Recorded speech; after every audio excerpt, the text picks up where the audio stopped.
isn't that the case in everything that, with the performance or even the painting on the wall?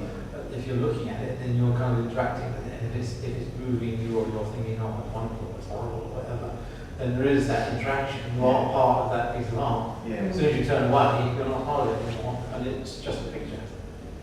Because it still exists as a lasting impression, doesn't it? And maybe, the art is as much what you take away with you when you've left it. You're like, kind of reflecting upon it.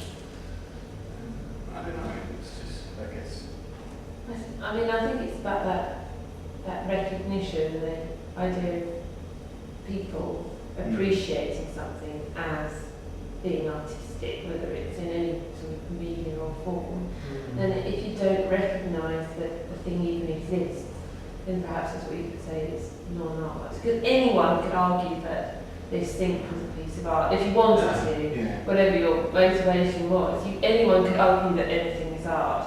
So perhaps things that are non-art and things that are never discussed, never noticed, never recognised by anyone, but are part of all of our everyday lives, something functional even, And I don't see any reason why anything doesn't have the potential to be art, but I guess it's just a question as to if something is presented as such, Presentation is an interesting point. It's like, if you present it as a piece of artwork, then it is art. If you take it out of that context, into an everyday context, it no longer becomes art anymore. It's not recognised as something you need to look at. Does it have to be? I don't know. Does it have to be? I mean, like for example, you've got that non-smoking sign out there, which is just a non-smoking sign. Until I point it out and say, I think that's quite artistic.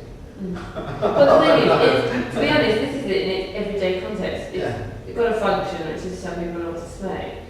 Whereas if you were to even enlarge that, say for example, or if someone were to completely copy that onto a large canvas and put it up in a gallery, that would be considered a piece of art. Or even if you were to just put something around it or a prize next to it in a gallery space, then it would be considered a piece of art. But doesn't that mean that as it is art? Because it's not recognised. If you walked in here and you washed your hand and you walked out again and you never noticed the sign was But there. we're here now and we're talking about it and we're evaluating it and we're kind of, considering its purpose as a piece of art. So how can we now say that it's not art? Also, that one's tricky. That's kind of tricky because it's like an image. It's something that's made to be looked at. Whereas if you were to talk about, for example, something like a mirror that's functional, can you really call a mirror a piece of art? It's just a piece of glass. This is just a functional mirror to me. I wouldn't consider that a piece of art. However, if you were to put that in a really specific place, within a specific context where it questioned you and made you want to look in the mirror, and what does that make me feel? Then all of a sudden, it could be a piece of art. I mean, I went and saw, I can't remember anything today, I saw something at the Barbican about 6 years ago, a play, I think it was called Life is a Dream, I think. I'm so rubbish. But basically, it was this really kind of dull, long play. It was really boring. I found it quite boring. It wasn't necessarily bad production, but it was a classical piece that hadn't been done in a very inventive way. However, throughout the piece, part of the set on the ceiling was this enormous mirror with a big, gold frame around it. And it moved between scenes to different positions, blah, blah, blah. And of course, at the end, it turned and faced the audience, and you all could see yourself in it. Now, all of a sudden, that becomes a statement about, examine your own conscience, examine yourself. That's a piece of art. Essentially, it's just a mirror, just like anything else is. Anything functional is. You could say that real art is something that has no other function except to be evaluated and examined by an audience or another person. And then perhaps you can distinguish what is non-art and what is art. I mean, I don't know. Again, it's like you were saying, you can't really think about what non-art is without thinking about what art is. No, surely. Difficult one to resolve, what is art? No, I think it was a Damien Hirst piece as well. It was a won't we go to clean and throw away because it was like piled up Well, lots of because he rubbish. just didn't see it as art. He just thought it was rubbish, and so Yeah. he threw it in the bin. And I think when Damien Hirst was questioned about it, he said, "I think that's really interesting that Yeah. someone would do that. What does that say about the work?" And, I mean, again, I could be wrong. Maybe it wasn't Damien Hirst. I'm pretty sure it was Damien Hirst. It probably was.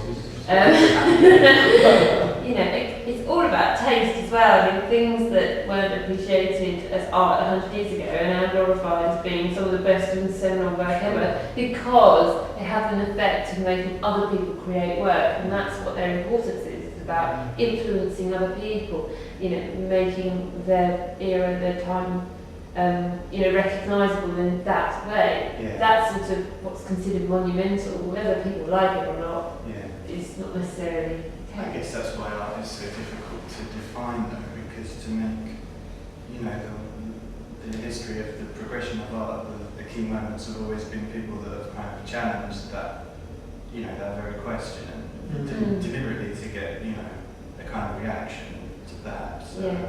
we articulate what can be considered as art, but I mean, Yeah, those kind of exactly. changes take place over a period of a long time, don't they? And yeah, I mean, it's obviously sped up quite a lot in the 20th century, where that's all artists I think were really aiming for, was something challenging that was different from everything else. I mean, that's a generalisation, but that was very much a trend to do the next thing, the next question was thinking about what is art. Whereas the purpose of art, for hundreds of years before that, was about beauty, about something exquisite, about something that take an enormous amount of time to create, that had excellent skill and training. It was about, you know, capturing moments, capturing non-moments, imaginary moments. It was a way, it was like writing, it was a way of making something real that never existed, you know, things that you couldn't make real, so this is the only way, or about capturing someone with photography and everything else. And of course now with those, I mean, those have been covered by other mediums now. You want to capture something real, photograph's going to do it better than a painter could, you know, or film or whatever.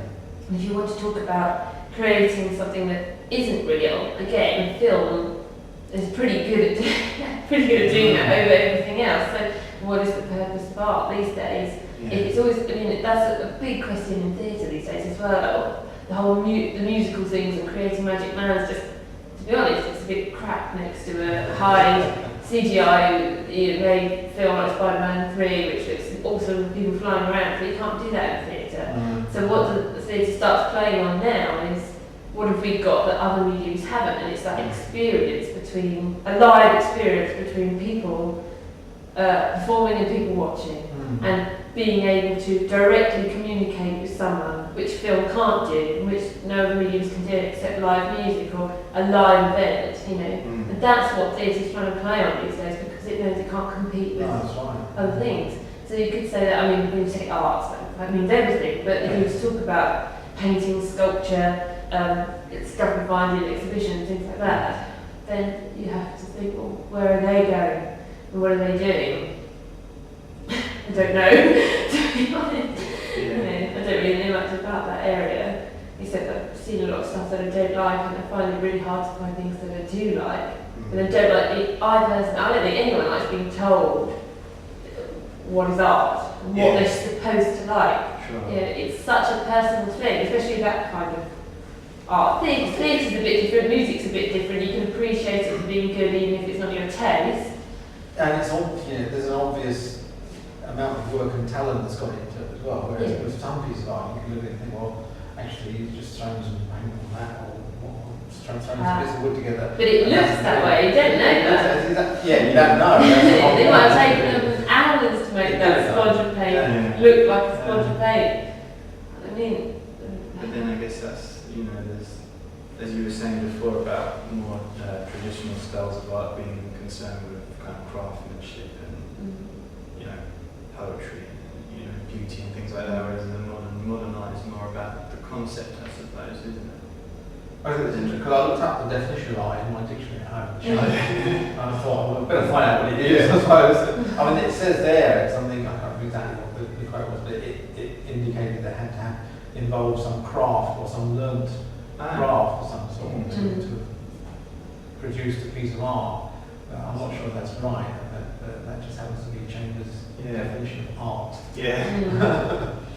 I guess, you know. But I